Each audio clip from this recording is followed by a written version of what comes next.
It's my pleasure to welcome you to the University of Notre Dame for the Institute for Church Life's Symposium on Liturgy and the New Evangelization.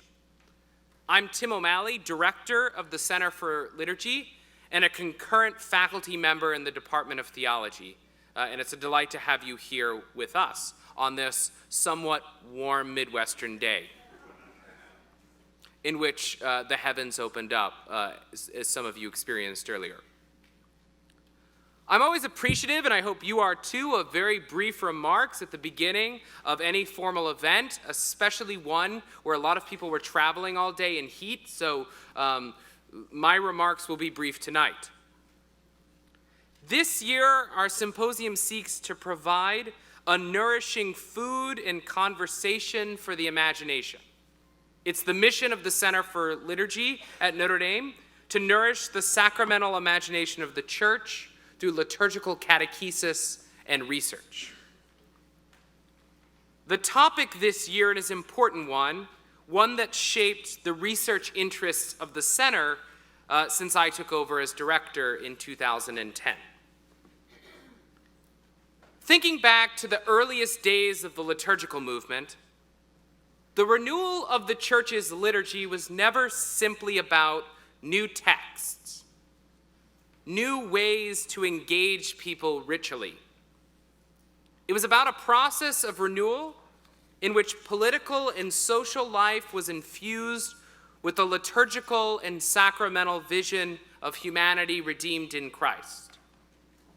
The renewal of the liturgy was about evangelization, a renewing of all things in Christ, to quote St. Paul, and later the motto of St. Pius X, who was in some ways the forefather of this movement. Yet I think we have to honestly ask ourselves some questions 50 years after the culminating document of the Second Vatican Council around liturgy, Sacrosanctum Concilium. The hope that liturgical prayer as practiced in the Reformed rites would be a catalyst to an evangelization of social life, I think has to be tempered a bit.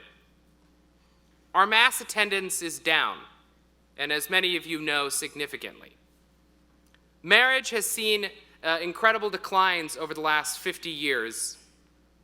The newest evangelization movements speak less about the power of liturgy in evangelization and more about person-to-person ministry and small groups. Perhaps the days of liturgy as creating and fostering a renewed Christian culture are over. Of course they're not, but that's provocative. We here at the NDCL think it's a question that we have to take seriously. Thus, over the next several days, we'll be employing a see, judge, act method to discern what is the role of liturgy in the world, in the work of the new evangelization. We'll want to explore what is the present state of religious life among families and how one passes on effectively a religious tradition in our own era. We'll want to explore the role of technology in forming or perhaps misforming the liturgical sacramental imagination. We'll want to consider sociological accounts of liturgy's actual work in evangelization and the role of culture, including popular religiosity. And then we want to imagine how liturgy works to evangelize in the first place. What's the role of catechesis, of ritual practice, of preaching, and of liturgical music? Lastly, we'll conclude our 3 days together with developing strategies for moving forward. Here, it will be most noticeable that we have partnered for this event with the Martin program in homiletics and liturgics. And I'd like to now recognize Father Mike Connors, who'd like to offer his words of welcome, especially those of you who are in attendance through the Martin program. Father Mike.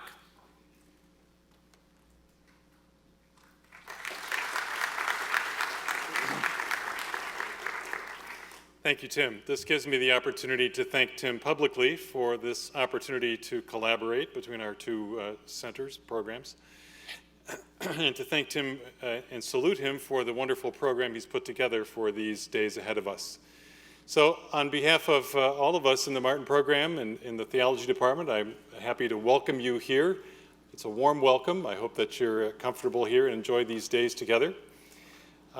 We have about 70 of you who have signed up for the Martin program track in preaching, which is a number that still astounds me. So I want to welcome you in a particular way to the conversations ahead, which I very much look forward to. So once again, welcome, and thank you, Tim, for all that you've done to make these days possible.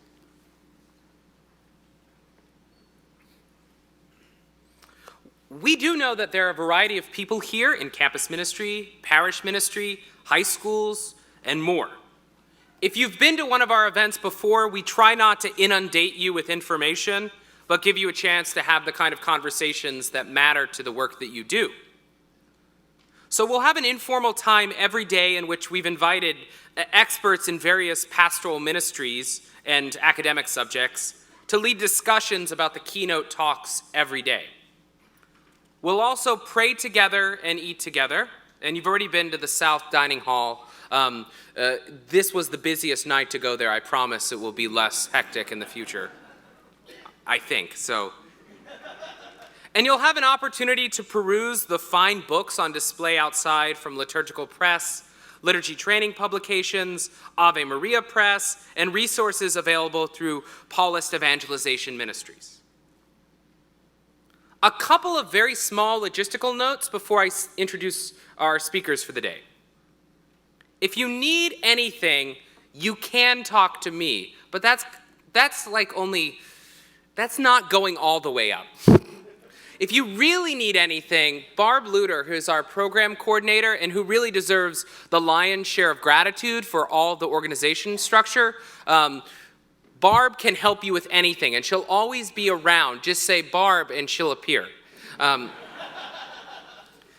addition, Carolyn Pirtle, who is the Associate Director of the Center for Liturgy, and she will be in charge of all of our liturgical music. You can ask her anything as well, and she may know or not know, but she'll always do something right. One last small logistical note: if you've ever been with us before, the restrooms have been reversed. So just don't look at your smartphone and just walk into the room that you imagine is the right restroom, because you may discover a surprise. So that's all, just pay attention. At that note, done with that logistical object, and I'll have more at the end, it's my pleasure to introduce our first presenters of our symposium. Dr. Christian Smith is the William R. Keenan Professor of Sociology at the University of Notre Dame and Director of the Notre Dame Center for Social Research. For those involved in any form of pastoral ministry, we all know his work with the National Study of Youth and Religion and the books that have come forth from this study. Soul Searching, Souls in Transition, Lost in Transition, and Young Catholic America. We had nothing to do with this research, but I do always like to remind people that Oxford University Press did ask permission to use an image that we had for the cover of the last book. So I feel in a lot of ways we did it. Chris is here today with Justin Bartkus, a doctoral candidate-to-be, who's entering his third year of doctoral study in systematic theology, to address our group on the topic of From Generation to Generation, how American Catholic parents today approach passing faith to their children. This presentation is the result of a study funded primarily by the Lilly Endowment, but the Institute for Church Life, of which the Center for Liturgy is a part, paid for a surplus of Catholic families to be studied. While Chris nor Justin work within the field of liturgy, I can think of few better ways to start our analysis of the present state of religious faith in the U.S. than attending to his recent work on parents and passing on faith. So at this, I'll introduce Chris and Justin, and they'll get to work.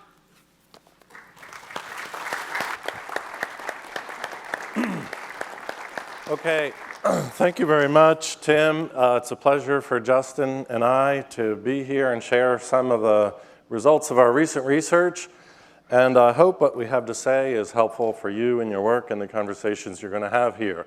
So I'm going to start off in the first part, answering the question, why should anyone who cares about evangelization be paying attention to parents and parenting? And then Justin's going to take over from there and talk about what have we begun to learn from our study of parents and parenting. So first, why pay attention to parents? I have, as Tim mentioned, I've been spending the last 16 years studying the religious and spiritual lives of young people, teenagers and emerging adults. And in case you're not familiar with this, we collected 4 waves of data from when they were 13 to 17-year-old and followed them more than 10 years and did a lot of analyses of what factors early on in young people's lives affect how sort of religiously committed and engaged they are later in their 20s. And so one of the questions that was central to this research, and one of the answers that came out of it was to the question, what actors in the lives of American teenagers have the greatest influence on their spiritual and religious lives when they're teenagers, but also years into the future, after they've left home and so on and so on. And of course, you know the answer to this from the title of our talk. It's not clergy, it's not youth ministers, it's not peers, it's not the media, it's not their cell phone, whatever. It's their parents. Parents are key, absolutely key actors for almost all young Americans.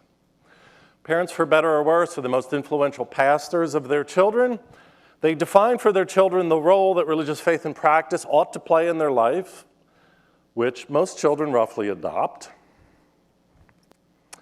And they kind of set a glass ceiling of religious commitment above which their children rarely rise. Now, whatever the parents said is sort of as normal is pretty much as high, usually not as high, but as high as they probably will get, except for those very few that want to show their parents that they're more religious than thou, may go more religious than their parents. But for the most part, parents set the standard for their children.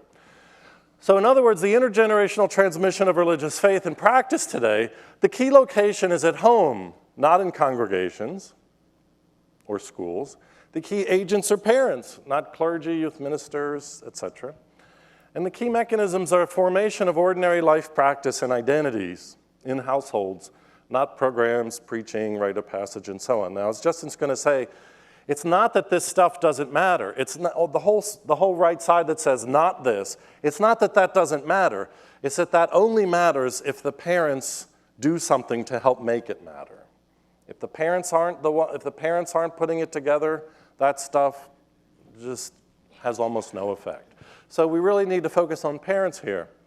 This parental influence is significant because many parents don't realize they have an influence on their teenagers. Many parents think, well, when they were kids, they used to love me, but now they think I'm stupid, and so they pay attention to everyone but me. Whereas in fact, it's very clear from our interviews that teens, even if they don't let their parents know this, in fact, most teens pay very close attention to their parents and are formed by them powerfully in ways that they're not even aware, and so neither are the parents. So we have a lot of cultural scripts that say parents become less important, but those scripts are wrong. Many teens believe they're not influenced by anything, but are autonomous information processors making independent decisions. There are widespread cultural scripts that say parental influences recede after age 12 and on, and while peers, media, music, social media take over. There are a lot of influential cultural scripts that disempower parents by telling them to turn over their children to experts, whether it's in educational experts or medical experts or developmental experts or religious experts. And many religious parents operate on this model that somebody else is responsible for forming their children religiously, and this is especially true among American Catholic parents compared to other faith traditions. So the fact that parents matter in a way it should be, that matter crucially and centrally, in a way it should be totally obvious. But there's so many things in our culture that suggest parents are sidelined that it's important to sort of put back front and center, no, you must be working with parents. Parents are the crucial factors in all this. So I want to set up what Justin has to say by reviewing some empirical findings from the National Study of Youth and Religion. Then he's going to talk about this next project we've been working on. So here's a little bit of statistics. I won't go into grand detail, but just to give you some sense to back up this claim. So here's one way to approach it. What happens between when young Americans are teenagers and 10, 11 years later, 12 years later, when they're emerging adults, what happens to them religiously? So we do this thing called growth curve modeling, which takes empirically what happens in the data, this is from the survey data, and then groups different trajectories. So different teenagers are on different trajectories. Their lives are headed in different directions, up, down, the same when it comes to how religiously involved they are. And by that I mean what they report, religious service attendance, importance of personal faith, and prayer. So it's simplistic, but it gives you a pretty clear idea. So focusing on 16 to 17-year-olds now, and then over 10 years. So here's what we show. There's a group, and it gives you percentages. This is, I think, on the optimistic side, but here the scale goes to 12. It's between 0. This is like absolutely no religion going on at all. Here's the most religious according to those 3 factors.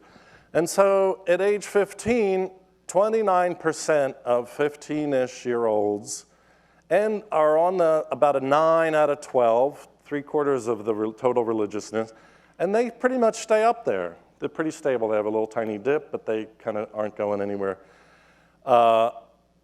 25%, this is not just Catholics, this is all American teenagers, are hardly religious at all. I mean, there's barely anything going on, and over the next 10 years, they become even less religious. So that's kind of stably your basic non-religious kids. Then there are various kinds of decline, and then there's a very small group of 2% start off hardly religious as 15-year-olds, and then 10 years later, something happened in their lives, and they end up with these most religious kids. So the point here is that different mid-teenagers are on trajectories by groups. They're sort of like identifiable groups of, well, they're part of the decline group, or they're part of the stay high group, or they're part of the never were religious in the first place group. You got that idea, right? So this is over time. So that what we next do statistically is to take each one of these groups and say, what distinguished these groups? Who belonged to this 29% of high stable? Who were these really low people? Or were the people that had the biggest decline? You get that idea? So then you can run statistical analyses to find out who belonged to these groups to try to get some idea of how people got on these different trajectories, so to speak. And what we find, which is what we find with everything, every analysis in any way, is that the strongest, most consistent, you can never get rid of it with any statistical controlling for anything, factors are what's up with the parents. So I'm going to demonstrate that to you now by taking each one of these trajectory lines and showing you what their parents said in the parent survey back here, grouped together for each one of these groups, okay? So for example, here is parents reporting attending religious services weekly or more. So unsurprisingly, the stable high this is after controlling for a race, education, income. This is a complicated statistical thing, but basically the way you can read that is there are huge differences in the percentage of teenagers who had parents going to religious services regularly according to what trajectory they were on.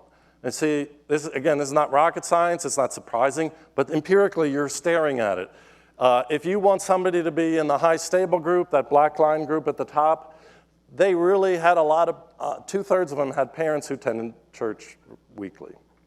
And if you want to be low and declining, then you have not that many parents. You get that idea conceptually? The same thing is with parents saying the faith is extremely important. Almost 70% of the stable high group had parents that say faith is not just very important, but extremely important. And then that goes, the shallow decline is less, the steep decline is even less. So every trajectory reduces the kind of parent commitment involvement. Every trajectory down from the highest one reduces parent commitment involvement and so on. that has an impact on their teenager. Now, if you ran these analyses, this is parents talking about religion in the home, which was going to turn out here to be the most important variable of every single variable, talking about religion in the home. If you ran this for other factors like, does your church have a youth group? Or did you go on a missions trip? Or did you go to Catholic school or something? There may be an effect or there may not be, but it wouldn't be anywhere as powerful as these effects. Right? So the parental effects wipe everything else out. They are the sort of the necessary and semi-sufficient, but usually not sufficient condition for anything else happening. Because if they're not there as a necessary condition, the everything else generally doesn't happen, if you follow me. So here's another, now, so this was one kind of analysis. Here's another kind of analysis. Here, what we're trying to figure out is what are the independent variables that affect emerging adults, children's stronger religious and faith and practice at age 24 to 29.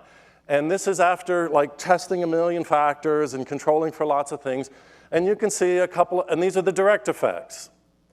You can see, as we would expect, black compared to white children back earlier, 10 years earlier. That doesn't change, but some of these things do change. Black children are more likely to be religious later. Hispanic, more likely to, girls are more likely to be religious later. And then I'm going to get around to here, but then up here we have these compared to conservative Protestants, compared to white evangelicals, basically. These are negative functions. So mainline Protestants, Catholics, and Jewish teenagers compared to white evangelical family teenagers are statistically significantly less likely to be more religious 10 years later. You follow that? And the numbers actually mean something. So that's a stronger effect for mainline Protestant than it is for Catholic. But it's a significant controlling for everything else, a factor. If you're raised in a white evangelical family, to say it in reverse, you're much more likely to be religious 10 years later on than if you're raised in a Catholic family. Okay, now, what's interesting here is this is the most important factor, direct effect. Families talk about religious matters. That's quite a large coefficient. Parental involvement in more religious activities is significant, it's somewhat weaker. Parent importance of personal faith is also statistically significant, controlling for everything else. Two-parent religious similarity does not have a direct religious effect. Parents monitoring children's behavior, that is, parents sort of know what their kids are doing. Now, some of these are proxies for other things. It's not literally that the parent is monitoring children that makes them more religious, but it's an approach to parenting and investment and understanding a feeling of responsibility that this is a proxy for that has a direct effect on this. And then how close parents are with their teenagers is also not statistically significant. So you can see all of these parent factors are really important statistically, much more than any other. And then there are indirect effects, meaning if we believe that families talking about religious matters in the home is the most statistically powerful effect, that doesn't just come out of nowhere. That's also driven by some of these factors, so that these have indirect effects. Namely, the more important faith is to parents, this is also another huge number, that's a huge association with talk, and again, this all makes complete sense, right? But if it really matters to parents, then it's going to be something they'll talk about at home. And then that also has, so it has an indirect effect through these activities. And here we see two-parent religious similarity also has it doesn't have a direct effect, but it has an indirect effect. So when two parents are both Catholic instead of one Catholic and one Lutheran or one nothing, they are more likely to talk about faith at home and more likely to be involved. Same thing with how close parents and teenagers are. So this is just, you don't need to remember the numbers, but conceptually I'm just essentially proving to you, trust me, that when you look at the longitudinal data over a 10+ year period, the factor that always sticks after you do the wash, so to speak, is the influence of parents. Here's another way to put the same thing. These are called predicted probabilities, and this shows the lower on the first wave, that is when they were teenagers, of religious factor, and the higher here. How much 10 years later are they on a scale of 1 to 4? Nobody was up at 4, but on a scale of 1 to 4, how much this factor, so the steeper the line is here, the more powerful the effect it has. So this is another way to show that parent religious activities, yeah, the more when the kids were teenagers, the more there is, the more it raises how religious, but their kids are 10 years later. But the most powerful one is family talks about religion at home. It's just a huge, powerful effect. And I think the thing we need to do is think about what's going on there. What does that represent? What does that mean? What's the difference between households where parents talk and parents don't talk about faith? The last thing I'll put up here, and this is another powerful way to think about this, is in combination. So if you take 25 to 29-year-old Americans and you divide them into 4 groups of the most religious quartile, the middle religious 50%, and the bottom religious quartile, and then you ask, what would their parents look like, the most highly religious quartile and the lowest religious quartile? Of the most highly religious quartile of 25 to 29-year-olds, 82% of them had parents that had the combination. So this is, what is the grouping together, the constellation of families talking about religious topics and parent importance of faith and parent religious activities. 82% of those in the top quarter had all of those grouped together on the high end. Of those on the lowest quarter, 1%. So if you have Catholic teenagers and you're hoping that they be somewhere up here and their parents are not talking about the faith isn't that important, this is not going to happen. So the action is with parents. And there's a whole nother analysis and presentation about what's changed in our society to make that more so than I think it's been in the past. But that's just the premise of what Justin's going to talk about here. So relative to other influences, no other measurable causal influence comes remotely close statistically to matching the statistical power of the parental effect on the long-term, or at least over 10 years, outcome of young people's religious and spiritual lives. So after doing all this NSYR research, what we did is the NSYR research was focused on teenagers. We surveyed parents in the first wave, and that was it.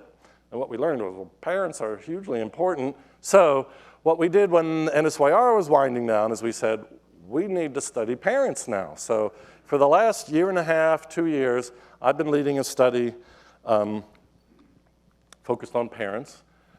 And we didn't conduct our own survey. We analyzed 3 existing surveys.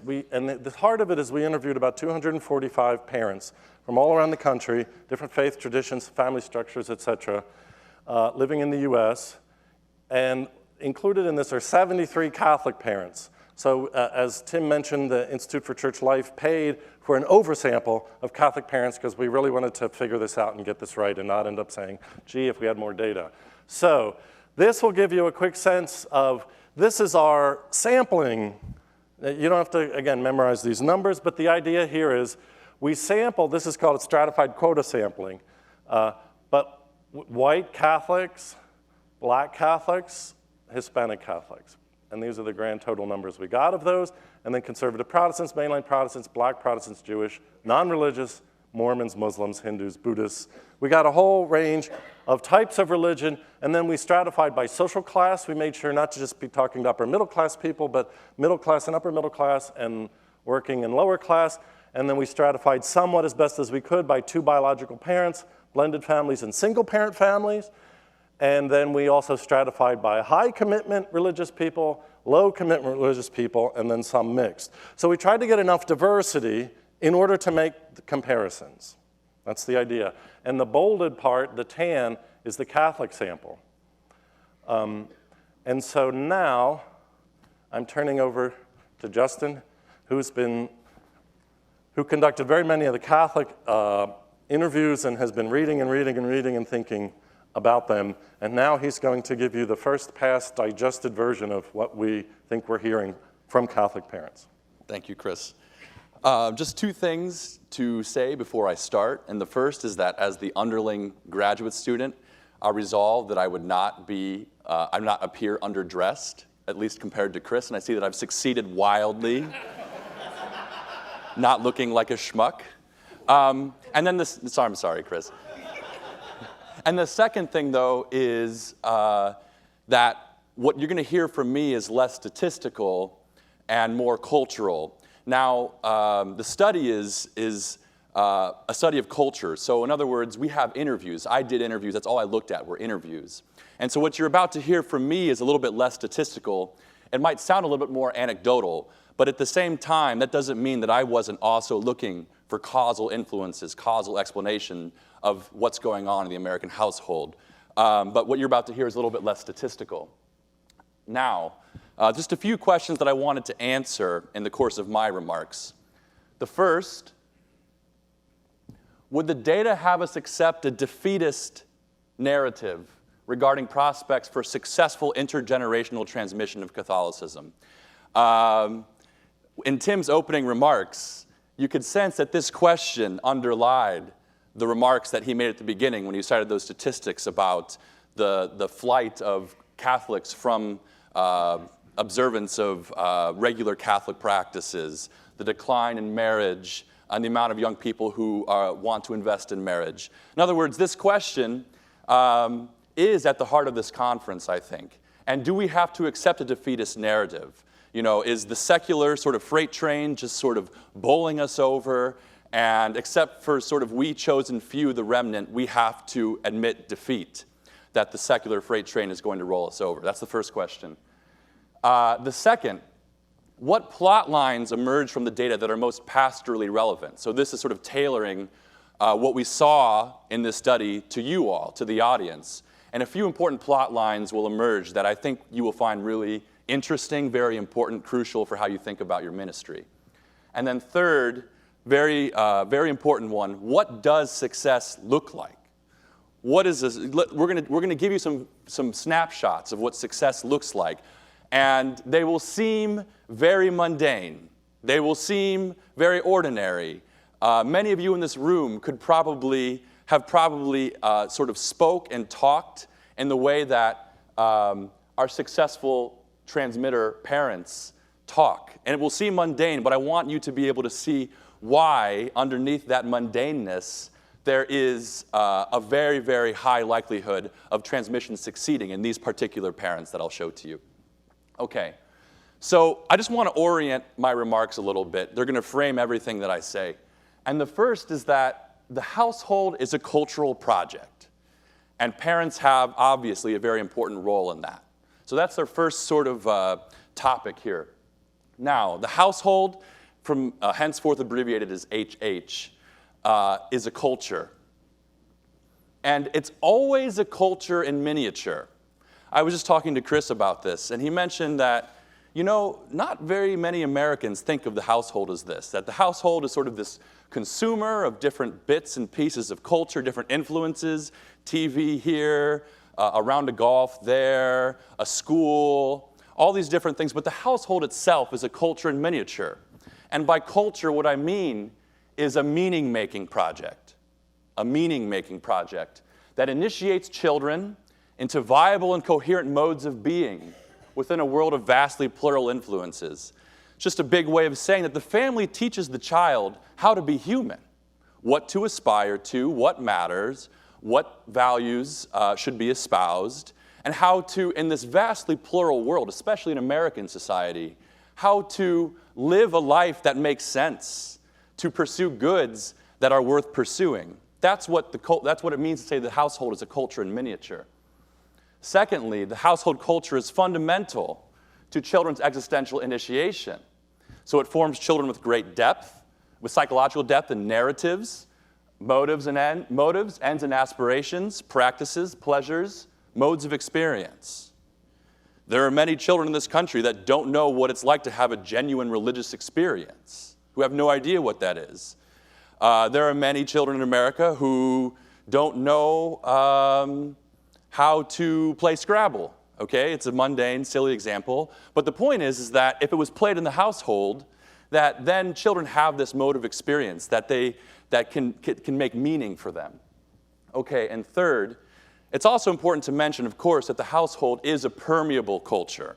It's not sort of a hermitage locked in upon itself. It is open to and draws upon other cultural influences. Youth sporting culture is a big one we encountered in our interviews. extended family, an influence outside the household that comes in and forms children. Religious institutions, of course, mass media, a big one, okay, among others.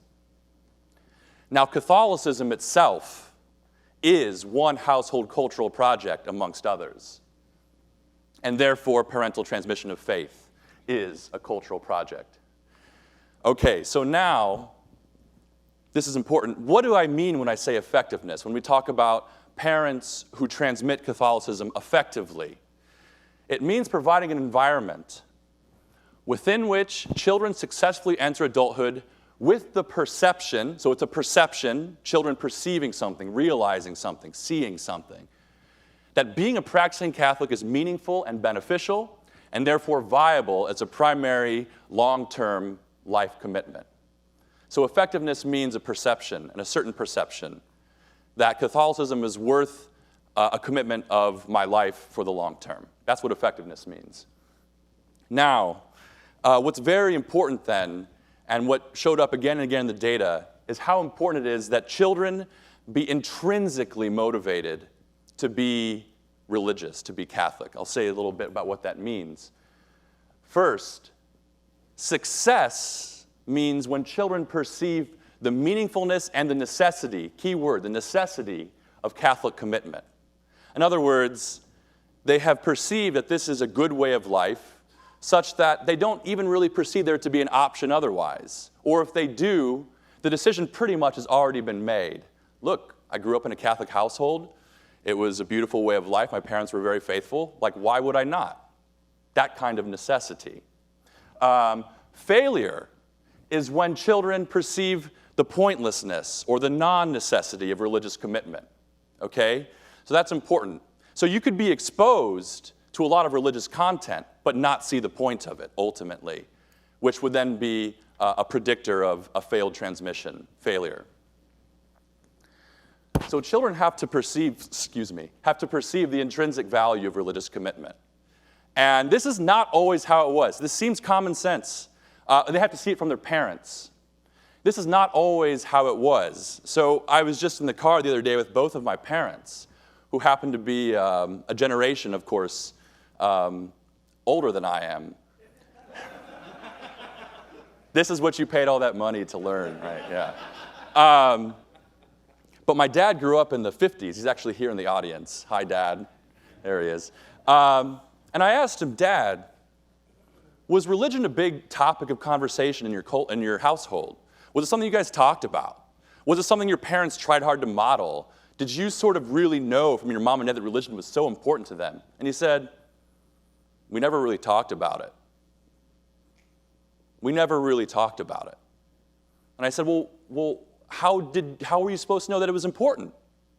Well, that's why my parents sent me to Catholic school, I think. That doesn't fly anymore.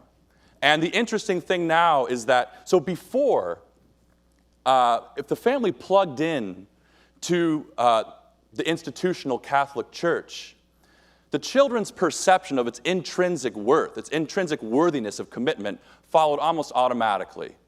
You plug into the church, the commitment makes sense, you adhere to it. But now what we're finding is that something has changed in the social fabric of the country, of this culture, where being exposed to religious content in itself is not enough. Children look to parents for a meaningful account, a meaningful testimony. So I'm actually trained in theology, not sociology. A meaningful witness that can make sense of what they're getting when they go to church or when they go to Catholic school or whatever. In other words, exposure to religious content on the one hand and the perception of its intrinsic value do not necessarily come in at the same time or together. That's important. And so what this means is that failure usually occurs for two reasons. First, if religion is perceived as accessory to some other end. Very important. Very, very important. We'll talk a little bit more about this in a moment. But if religion is not valuable in itself, but if mom and dad just sort of send me to Catholic school because they don't want me to end up in jail, this, for a child who is intelligent, that child realizes, look, I can not go to jail, and I don't need religion to not go to jail. It's pointless. I don't need it. It's not necessary. It's an extrinsic motivation. The second pitfall is if parents' religiosity is perceived as inauthentic because of gaps in modeling or the elevation of other priorities. Very important. Gaps in modeling. If, say, a family goes to Mass every Sunday, except they're getting a little bit lazy about it, and there's a baseball tournament an hour down the road, and there's a baseball game on Sunday morning instead, and they go to that baseball game instead of going to Mass, children see that. A gap in the modeling, a gap in the transmission, an example of inauthenticity, okay? And so this is a very important point. Only parents of genuine religious commitment tend to avoid these dangers. It's hard to fake the sort of genuine religious commitment that children need. It just can't be faked, more or less. Chinks in the armor will show through. Okay. So this is, Chris made fun of me for using the word constellator. I'll explain what this means. So parents are like arch celebrities. They're arch celebrities, not just celebrities, arch celebrities. By the power of their personality, their practices, their way of being, they model and generate the culture of the household.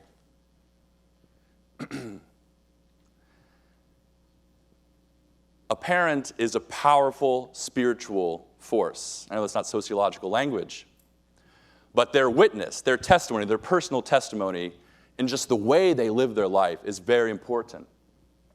And they don't even realize how important it is. That's the thing, is they don't say, well, I want my kids to be religious, so I'm going to work on having an authentic faith. It's not that conscious.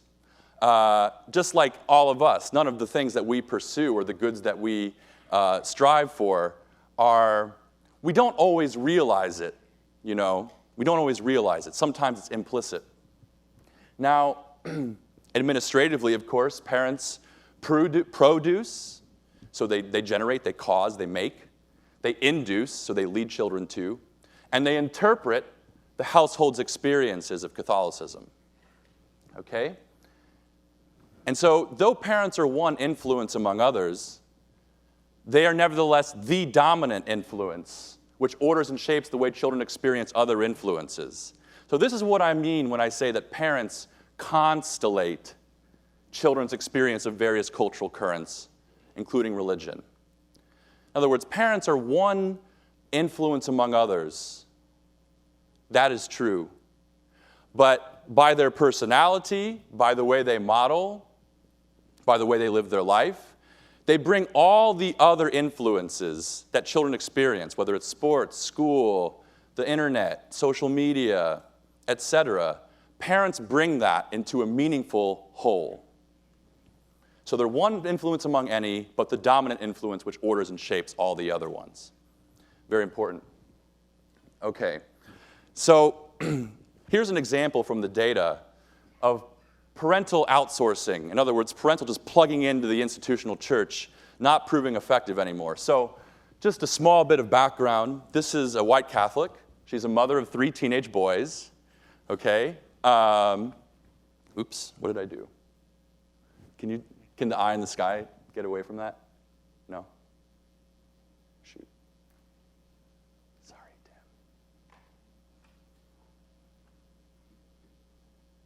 Thank you. Okay, sorry.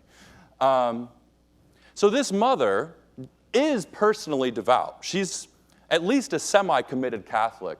And she does intend to transmit the faith. She's had her children baptized. She's sent them to CCD. However, the religious culture in the household is thin. Not a lot of practices in the household, not a lot of prayer, not a lot of talking, and irregular church going. In other words, less than every Sunday, less than weekly. And we found there's signs from the data that her transmission is not succeeding. Okay, so let's just listen to her. Okay, so I'm going to this is culture, right? We're witnessing culture, so I'm going to try and act out her words. So what do I expect from CCD? I expect them to teach them the prayers. That's one thing that kids don't know, there's that, which is kind of alarming to me, given your background. Right, yeah, that you went to Catholic school from K through 12 and then a Catholic college.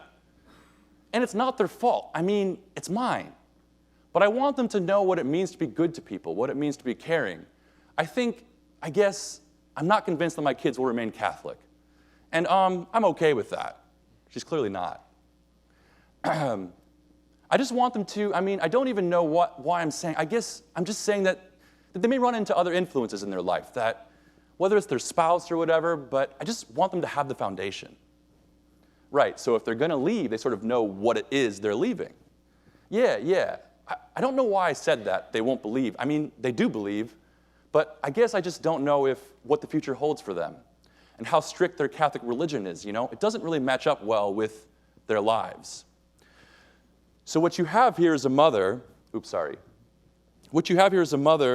who, it's almost like the interview was the occasion for her realization of the central role that she's had in the transmission or non-transmission of her faith. She realized that she is the constellative influence. But up to this point, she hadn't reflected on that before. And she realizes also that she had hoped to do what my dad's parents did a generation before. She hoped that she would plug in to the institutional church, to CCD, and that CCD would teach the prayers, and that CCD would be the one who would form them in the practices which generate a way of life. And you can sense the tension. That's the thing. That's why these interviews are so powerful, because you sense the tension, the emotion, the feeling that she's losing her children. And so this is just like a snippet. This is 1/4 of a page of like a 70-page transcript of an interview. But you see what's going on. That she previously had not been reflective about her role, that she had underperformed in that capacity, and that she had hoped that the institutional church would save her, that she would outsource to them, and that it hasn't worked. And there's signs in the household that it's not effective. Okay, so that, now moving on to sort of the next big part of the presentation, which is, well, what predicts for effectiveness? How do we know, or what are the sort of causal factors that cause effectiveness? And pastorally speaking, what are some things that we can take from this? Okay, so before I make these remarks, I want to just point out that basically the anatomy of a religious household is fourfold.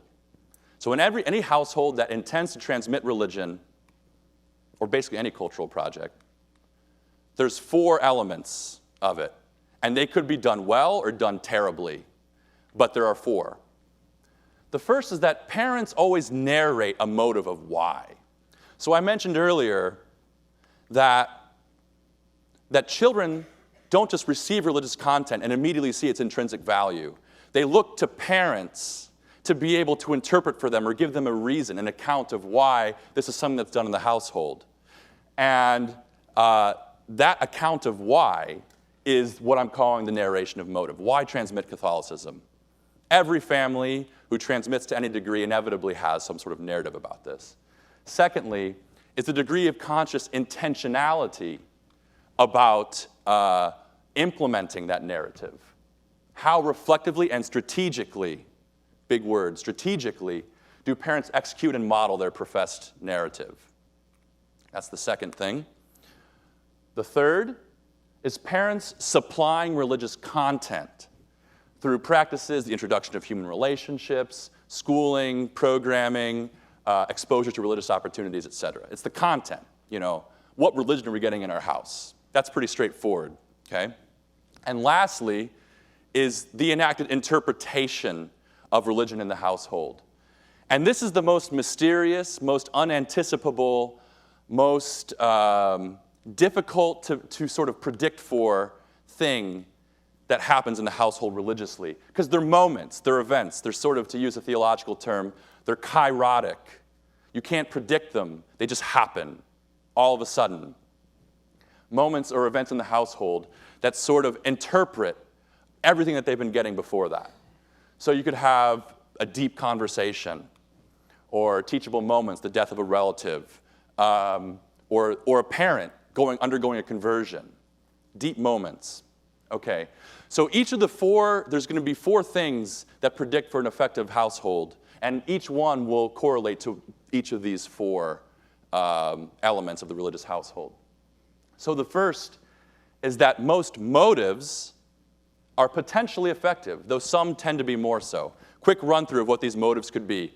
And notice the diversity in parents' Catholicism, the diversity in Catholic households that you'll see in these motives. The dogmatic. Catholicism is just true and it's right, therefore I transmit it. Doesn't have to be more complicated than that. It could be individualistic. I want my children to have the experience of religion that I have. I feel a deep sense of inner serenity when I pray, and it's guided me through my life forever, and I just want my kids to know what that's like. I want my kids to have my experience of religion. Communal. Look, parish life is great. We go to all the potlucks. We volunteer at the school. We do all this stuff. All of our friends are from the parish. It's great for our family. The communal narrative. The morale boost, which I don't mean to be pejorative about this, but a lot of families say, like, we go to church every Sunday because, like, man, we've got a strut in our step. That's an actual quote. We get a strut in our step when we go to church every Sunday. We're talking about the homily. Morale boost. And that without God in the household, then you feel this sense of life being a little bit harder, a little bit harsher, a little bit less pleasant or whatever, less joyous. There's, of course, the ethnic narrative, which is not exclusive to Hispanic households. There's also Black Catholic households, white Catholic households who espouse this. But Catholicism is the family identity. The formational motive. Look, I want my children to be a certain kind of person.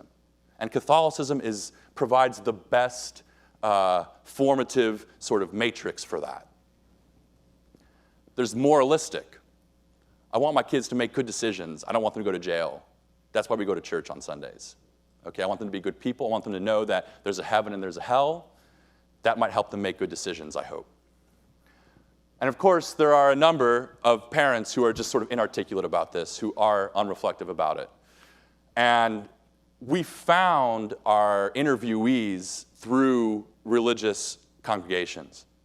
And so the parents we interviewed tended not to be so inarticulate or unreflective about their motive for transmission, but we can assume that there's a lot of these out there too. Okay, now, the motive that tended to be more effective are those narratives who espouse Catholicism's intrinsic worth. The dogmatic motive, Catholicism is true and right. The morale boost, God, you can feel how different our family is when God's there. You know it's there. I'm not using religion, it's there, it's manifest. The formational motive, in other words, look, if we go to church, we go to Mass, we engage in regular practices, you engage in these relationships, look at the kind of person you're becoming. In other words, these motives tend to be more successful because Catholicism is not being used towards some other end. Whereas ineffective households tend to embrace more extrinsic narrative motives. The individualistic one, well, I have my parental faith, and you don't know what that's like, child, but I want you to have it. The child doesn't perceive it. It seems like something that doesn't belong to him or her. The ethnic motive or the moralistic motive, okay? But of course, the question here is, does the narrative provide opportunity for the parent to superficially espouse religion while not possessing a genuine commitment to it? In other words, is there a gap between the narrative, the motive, and the personal level of commitment? And if there is, then that's when we have failures in transmission. And these motives here on the right tend to provide that situation more often. Okay. Secondly, parents capable of strategic reflection on the place of religion in the household tend to be more effective. Okay. So parents who are able to exhibit a reflective distance from everything that happens in the household. So there's always going to be religious activity, but if parents in the interview tend to be able to speak sort of at an order of abstraction away from the religious life of the home, tend to be more successful. Why? Because they channel religious activity consciously and purposefully in accord with espoused values and intended ends. Okay, so this is important. Sometimes parents will just say, well, I pray every day, and I take the kids to church, and we pray before meals, we do all this stuff. I don't see why they don't like religion. But it's not, in other words, what's lacking is a level or a degree of reflection of strategically, why are we doing these practices? Why are we doing them? What are we trying to accomplish? How does our household need to look in order for us to achieve the ends we want to achieve? So such reflection produces a household where children perceive constellative coherence across many experiences, an indispensable task of a successful cultural project. In other words, when parents have reflected upon what they're doing, then their children tend to experience all the many things that they experience in accord with the parent's intended motive. It provides coherence, which is what guarantees meaning, right? A meaning to a cultural project, if things make sense, if they cohere. Okay? And so this is a big peril, a big danger in the transmission of the highly committed, to be a plate gazer rather than a table setter. In other words, the strategically intentional parent is a degree of distance removed from the actual eating, to use the metaphor. They set the table. They provide the framework. They think about what it is that they're doing. Whereas parents who are highly committed but don't perform this reflection are more like plate gazers. They're just eating, and they're eating, and they're eating, and not thinking about how this is a good shared in common by the whole household. Okay. Third, this should be pretty self-explanatory. The more frequent, repetitive, and participative the religious content supplied to children, the better. More religion, better results. Okay, this is one we could have all probably come up with on our own. There's many forms of this. Practices, going to Mass weekly, grace before meals, families who say rosaries on the road. I always found that one to be cute. Pilgrimage to the Virgin, Guadalupe. So there's a very impactful practice. Graveside prayers. A loved one is passed. We say a rosary, or we say we commend them to God by the graveside on a regular basis. Practices. Relationships, another important one. Extended family, but especially priests, and especially religious professionals, like all of you guys who are in this room, okay? Parents are able to introduce these relationships into the household. Very potentially powerful. So in other words, it's not that parents are doing everything, but it's that parents are governing the content which gets in, allowing the beloved parish priest or the parish staff member to come over for dinner, throw the football around, whatever, okay? Youth ministers, another big one.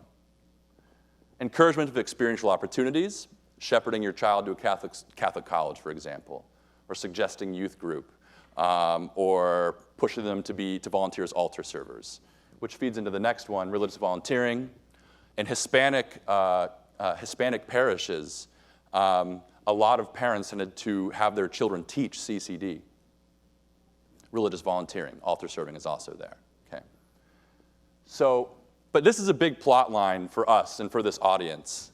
And the first is this sort of, it's a relativization of the place of the institutional church when it comes to transmission. It's a sort of knocking down a peg before I build them up. But the first is that institutions and programming are of secondary and instrumental value in transmission. In other words, sacramental prep, CCD confirmation, Catholic schooling, youth group, these complement what children receive from their parents and potentially bolster it. In other words, parents, if they're witnessing, if they're modeling, if they're intentional, if there's practices, then this sort of plugging into the institutional church can make a big difference. But parents are the condition. Parents are the condition. And in households where transmission is ineffective, where parents are showing gaps in transmission, or where they're showing inauthenticity in faith, these sorts of parish opportunities, or institutional opportunities, either are burdensome or just simply don't even show up on the radar for children in these households. They just don't even know that a youth group exists. What is a youth group? So this is where you get that narrative of, 12 years of Catholic school, I just want to escape, okay? It's not because there's a problem with Catholic school. Well, there might be. But in terms of what I'm saying, the problem is with parents who have shown gaps or holes in their modeling. Okay.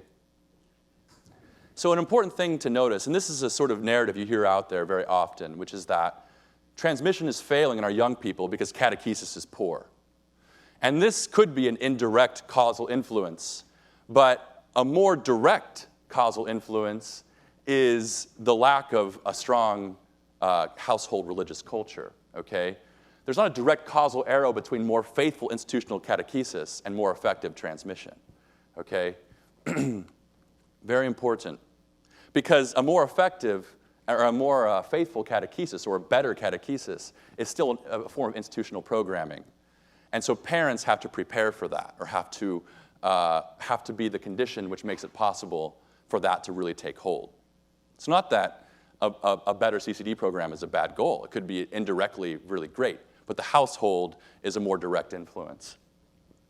So a more Catholic household culture would be better for transmission than a more Orthodox catechesis, for example. I don't want to make it sound like it's a zero-sum game. Maybe I am. I guess I'm making a point. But it's not a zero-sum game. And, of course, the flip side of the coin is that Catholic institutions still remain indispensable and potent resources for transmission. Very potent, okay? Effective households reflect significant interpenetration between church and home. And as a theologian, this is a place for a great deal of reflection on what this looks like, what it means, okay? And though parents are the primary pastors, they often narrate themselves as having been assisted greatly by various institutional supports. And I especially want to mention the beloved parish priest. Families who are transmitting successfully almost always talk about a priest that was instrumental, very important in the success of their transmission. Almost always. And families who don't always attend Mass, who are low committed, almost always, if they have any sort of lifeline to the parish remaining, it's because of the priest. So, in other words, it's not that the institution doesn't have any influence anymore. They still potentially do have great influence. And of course, the parish community can be a powerful system of support, shared purpose. Okay. And then lastly, the last point is basically this. Religious content, a lot of it, is not in itself enough. It's not in itself enough. Effectiveness requires not only robust provision of that content, but enacted interpretation of that content. So children have to experience the intersection of that guiding motive we talked about and the practices that they engage in, and they have to intersect meaningfully. Why am I doing this practice? Why has this family always done this practice? Why would we go to grandma's graveside? Or why do we pray the rosary in the car? There have to be moments of enacted interpretation where this perceptive illumination occurs. And parents who know that this has happened are the ones who almost always prove to have been effective, as far as we can tell. The events are often unanticipable, or they are unanticipable. They can't be produced. A parent can't just, by force of will, produce these experiences. They can only induce them. You can't, you can lead a horse to water, but you can't make him drink. Okay? And so these moments show up in the interviews. They're experiences where parents' many efforts at table setting, steps 1 through 3 above, pass over into children's free perception and appropriation of religious commitment. So some examples of this: talking. This is where what Chris said really does show forth. Talking. It seems like something so unremarkable, but it has enormous cultural power, cultural interpretive power. Talking about the homily after Mass, for example, every Sunday. Parental explicitness about transmission. My dad's parents didn't have to tell him why they were going to church every Sunday. the reasons for it were getting through, but no longer. Parents now have to be explicit about their motive of transmission. It's something that needs to be talked about.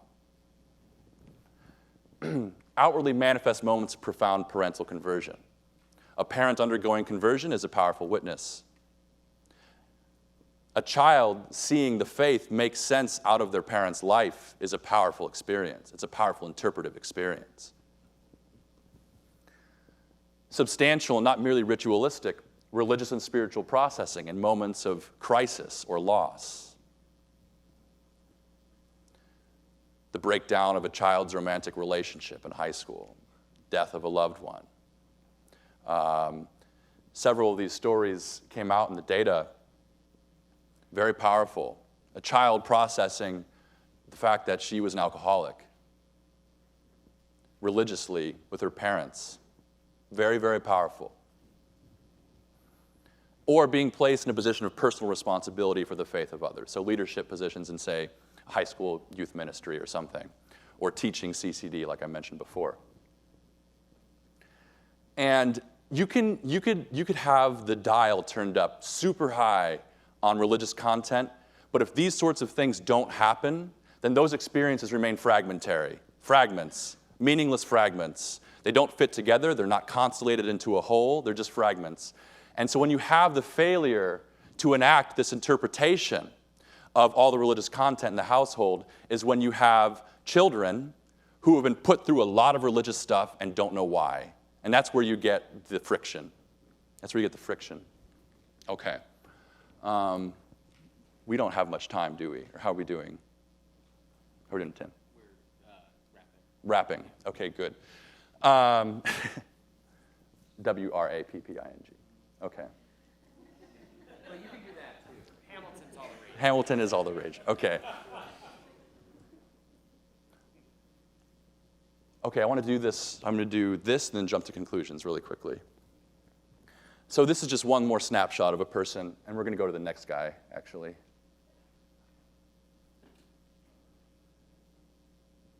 Okay, so again, what I'm about to show you is a very short, small fragment of this guy talked for 3.5 hours. That's 90 pages of transcript. That's a lot.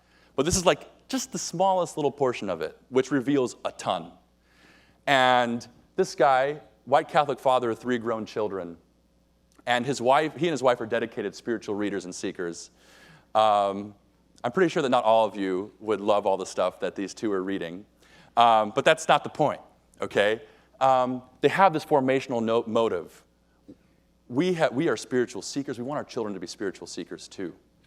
We know what it's like to have become this kind of person through our spiritual seeking, our religious seeking, and we want our children to be that way too. So that's the motive that you're going to see.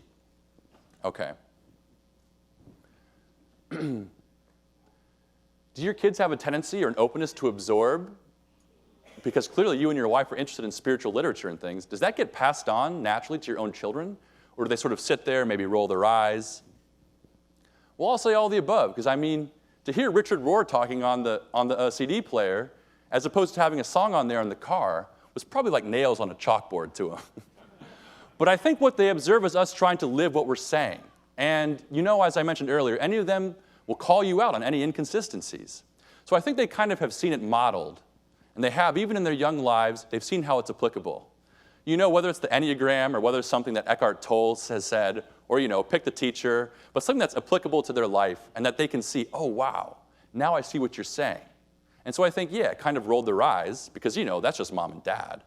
To understand how it's applicable to them and then kind of getting that little fire started. Everything that we've seen in these last sort of predictors for effectiveness shows up here. It all shows up here. It's a tiny piece of talk, but parents who are ineffective don't talk this way. They don't talk this way, okay? So we have, the question is, well, does your religious commitment, is it meaningful to your children? Is it enacted interpretively? So with the Richard Rohr on the CD player in the car, that's a regular practice. It demonstrates a prioritization of that religious goal over, listening to the radio or something. And so this practice is consonant with the motive they espouse.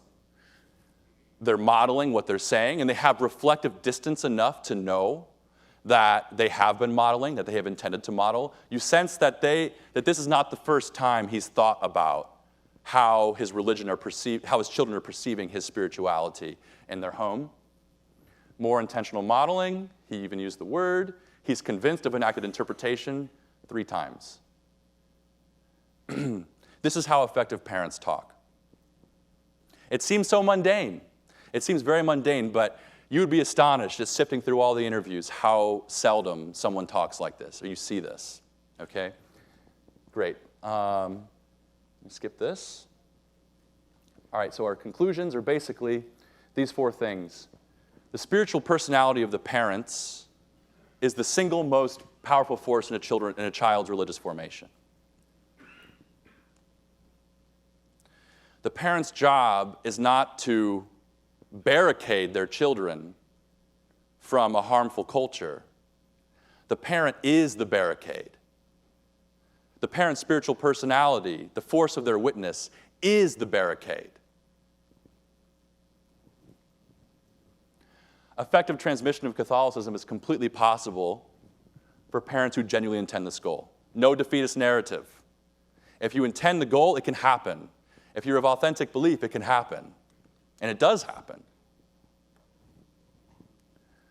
However, both parents and church actors, if there's a sort of pastoral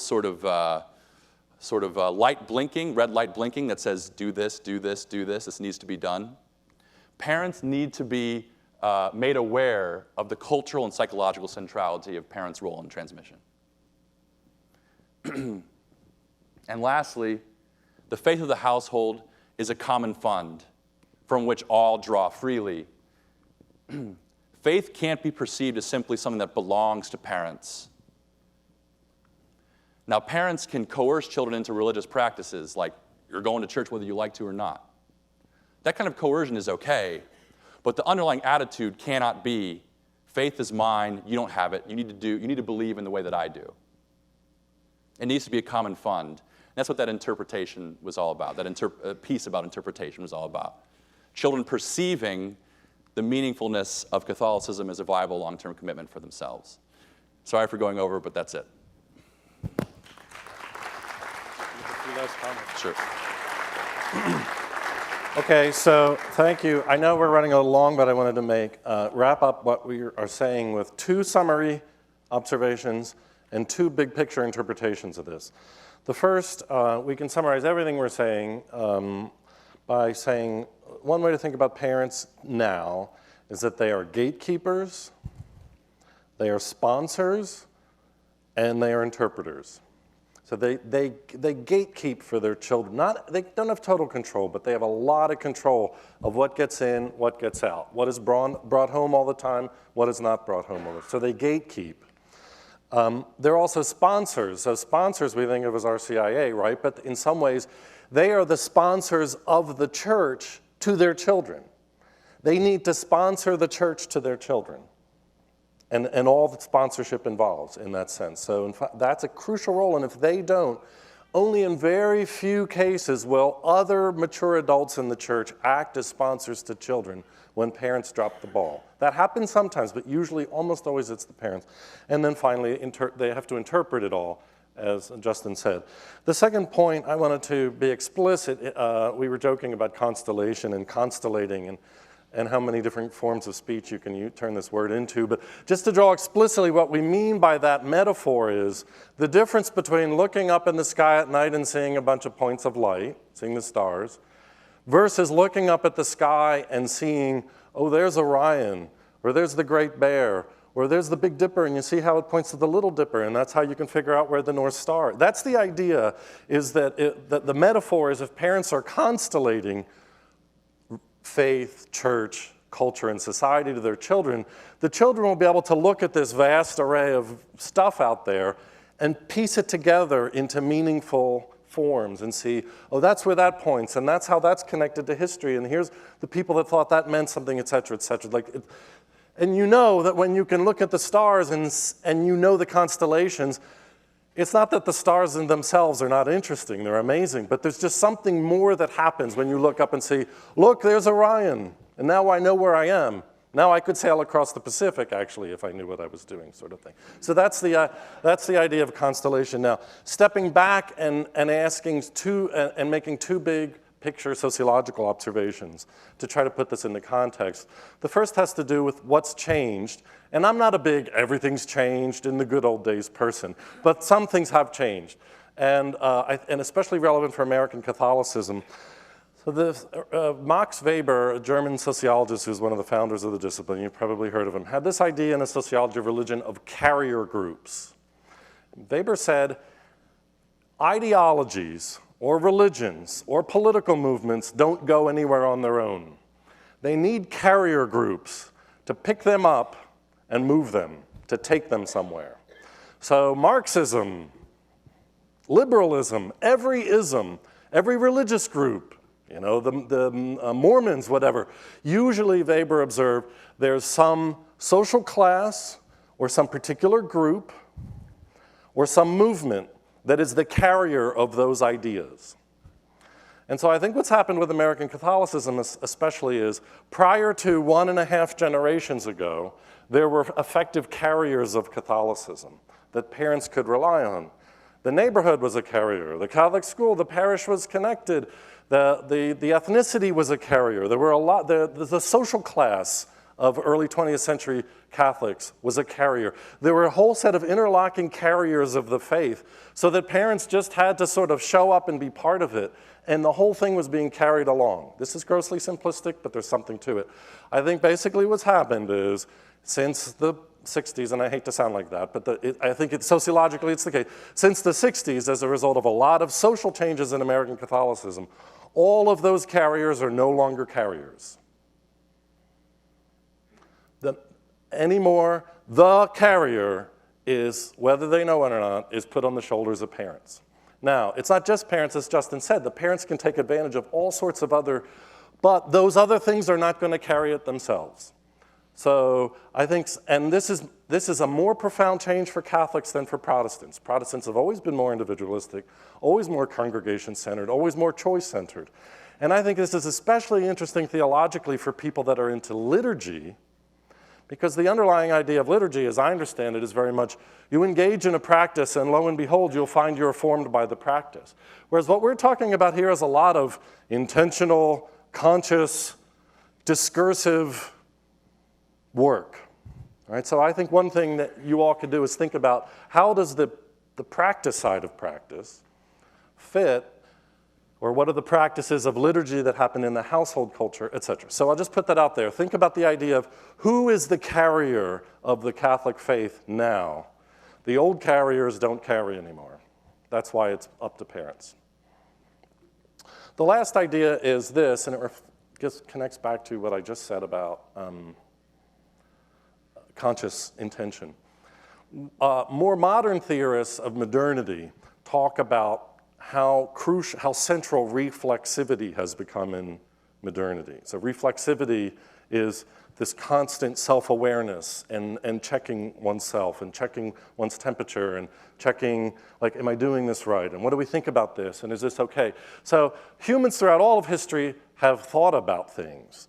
But there's something about modernity that a lot of theorists say has this intense self-reflexive dimension to it. And this shows up in young people's sense of an authentic faith is one that you personally have got to have chosen. You personally have got to have made it your own. You can't just be part of a community anymore. You have to consciously, purposefully individualize it, which is a hard thing for Catholicism in some ways. So it's another way to approach what we're talking about, which is a faith. And this is why evangelicals do so well, because they're so damn subjectivistic and everything that's going on inside of me and all this sort of thing. They're great at that. Catholics have been less great at that. And so, but I think to summarize this, one of the challenges of 21st century American Catholicism is figuring out how to be reflexive and to be itself. Because a non-reflexive, this is everything Justin's talking about, is reflexivity in parents, intentionality, strategy. To not be reflexive anymore doesn't seem to work sociologically. Okay, we're done.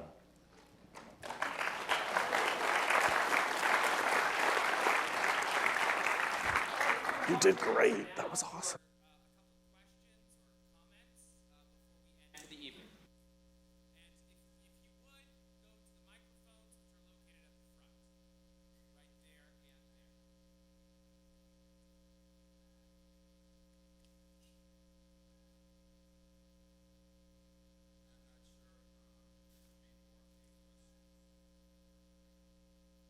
Sooner for Chris, but one observation is that when you're talking about parents, that already suffered greatly in terms of what we're talking about here. Have so many families that are now being raised by single parents, and so when you have a split family, if you will, have you been able to observe the influence of, is it stronger in one or the other, the one they live with? Does that negate, like if the one they don't live with has the stronger sense of identity with Catholicism, that sort of a thing? If you could talk a little bit about that influence. Thank you, Father. Sure, Chris will stand up. So I'm going to give the statistical piece, and then Justin can speak from the interviews. Yeah, what you say is clearly true. It's very strongly evident in the statistics that there are big family structure differences in the probability of children going on to continue on the faith of their parents or parent. The only version of family structure that is more likely to produce, if I'm remembering correctly, as committed as two biological together parents in their children is a widow or widower.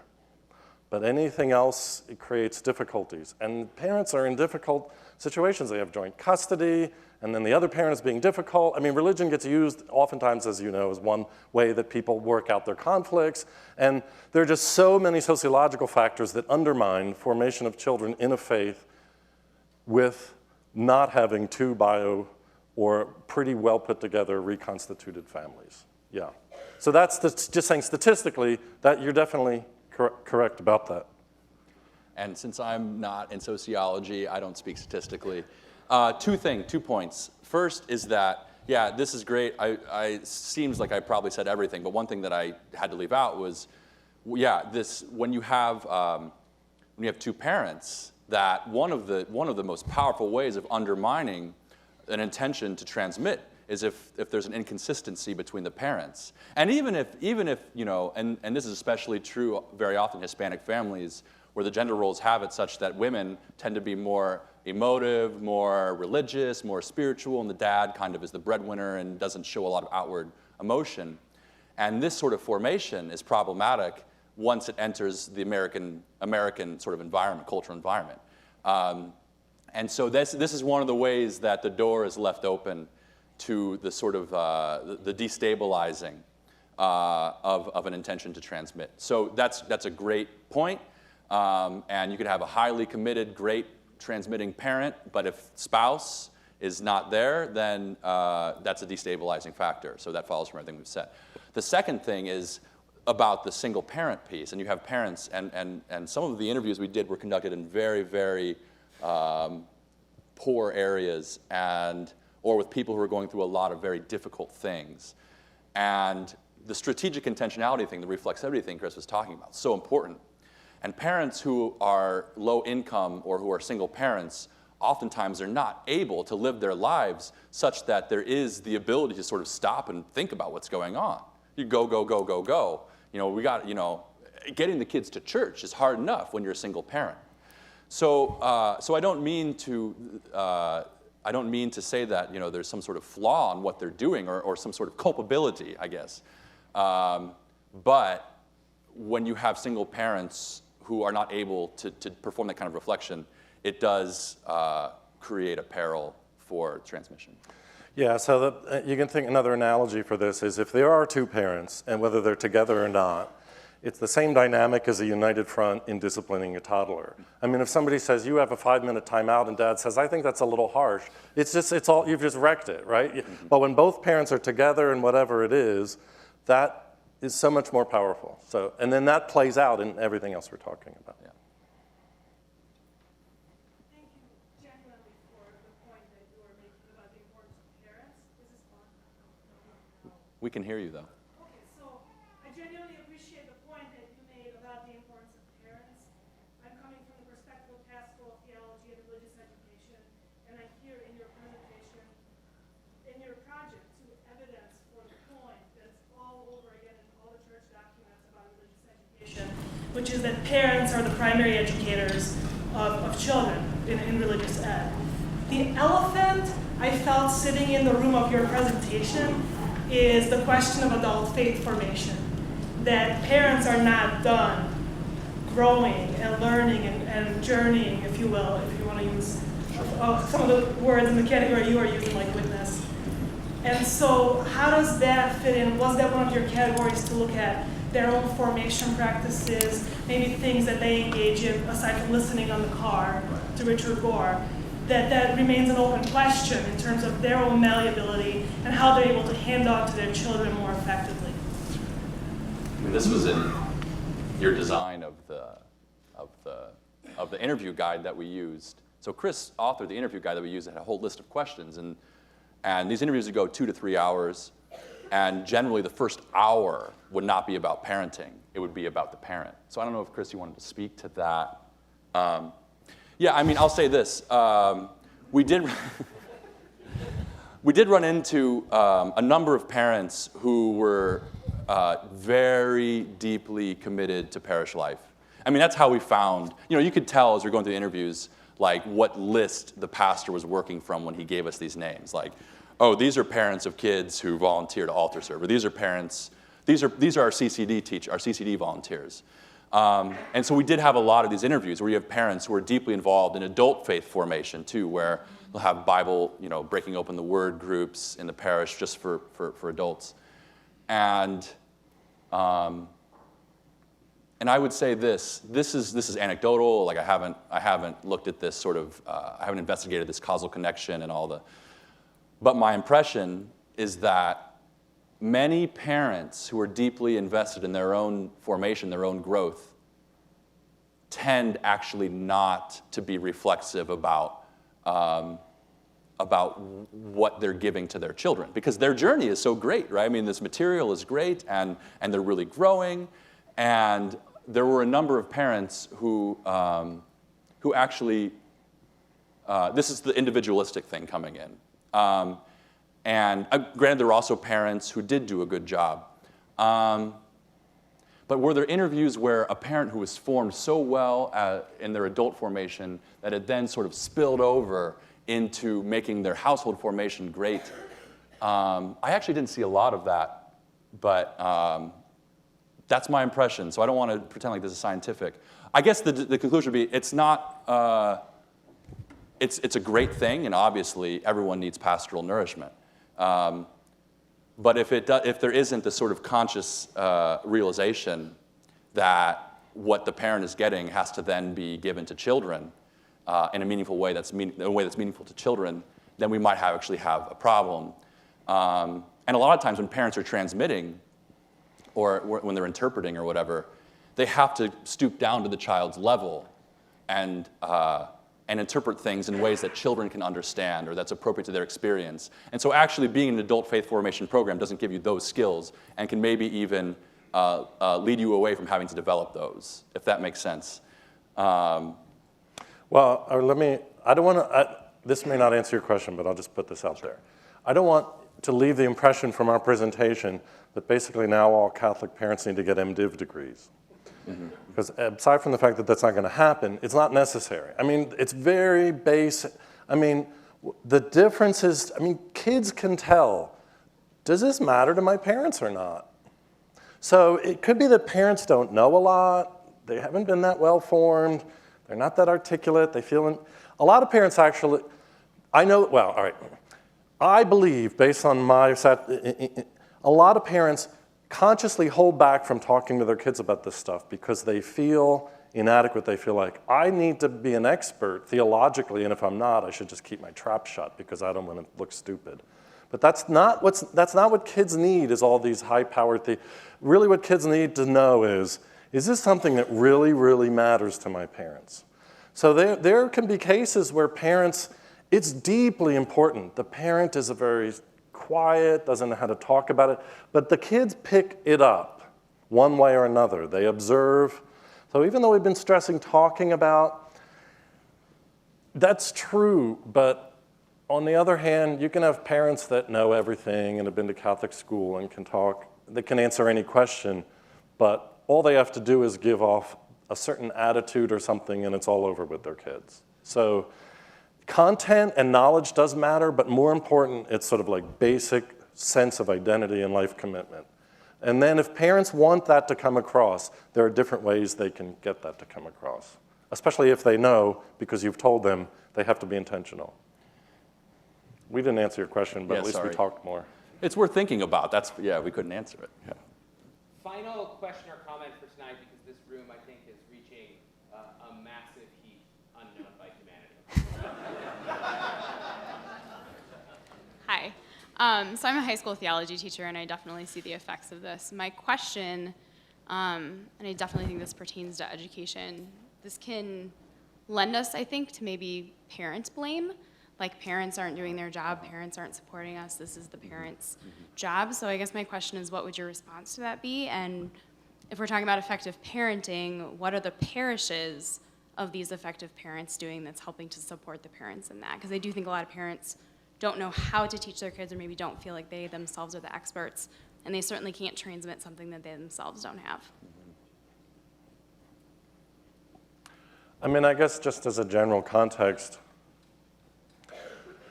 yeah, parents can feel guilty about this. And when I've spoken in the past, I've had parents say, I've done everything possible, my kids have left the church, I don't know what. I mean, that's not the goal, right? And so I guess I tend to take there are lots of complex reasons why things have gotten to the point where they are. I think parents, it's not like we finally realized parents were the fullbacks and they dropped the ball and it's all their fault. No, this is a very complicated, long-term transformations of society and technology and institutions and culture. And in some ways, parents have just sort of shown up in the last generation and a half like, oh, really? Like, really, we're this responsible? So I think that, for me, this message should be both terrifying to parents, but also empowering. I mean, I think parents feel a loss like, I mean, I've had parents, told me this, my kids don't listen to me anymore. They don't know their kids are listening to them still. They just need, so in a way, parents should feel empowered and authorized to like, okay, I'm gonna do my very best, even if on the surface it seems like this is going nowhere. I matter more than the world tells me I matter, and my children tell me I matter. So there's different ways to read it, and I think it's a great question. This whole thing shouldn't be packaged like, parents have failed. You've ruined the church, thank you. It's just so much more, because the question is where to go forward, how to make sense of this. And I think empowerment of parents should be encouraging to parents more than look at how badly you failed. Yeah, and just to support that, I think that, and many parents just they don't realize that how such a powerful model they are, and simply to inform them of that without shaming, but just to say, that this is just a very powerful thing. And there's many parents who actually probably do have the desire to transmit, but if they had that piece of information in hand, they would be much more effective, or at least on the road to being much more effective. And I had another point, and it just evaporated. I'm going to take over your last point and say, I think it's helpful to think about the 3 groups of parents, say, and what you're shooting for is the middle group. Well, also the upper group. But the first group is parents, however small it is, but parents who are on the ball, they know what they're doing, like they're good cases. They're doing the right thing. They're probably going to work. It's probably going to work. On the other end, there's a set of parents, and they're not in significant numbers. You're not going to, they don't care about their faith that much. They don't care. So if it doesn't connect with their kids, it just doesn't matter to them that much. This is something they'll try, they'll do. It's part of their lifestyle accoutrement, but like it's not going to happen. I think what the key group is the middle group, where they do want their children to be Catholic. They do want to pass this on, but either they don't realize the role they play, or they feel like they don't have any voice anymore, or they think if I don't have an MDiv, I'm not good enough, or interventions can be made in the middle group to empower, to encourage, to resource, And that's where the difference can be made. It's like the swing voter parents, so to speak, the ones in the middle that are accessible, that can be changed. Where there's a whole set of parents, they're gone, even if they call themselves Catholic and go to church sometime. It's the ones who are in the middle, I think, that there's the potential to make a big difference with. What was your last point? Okay.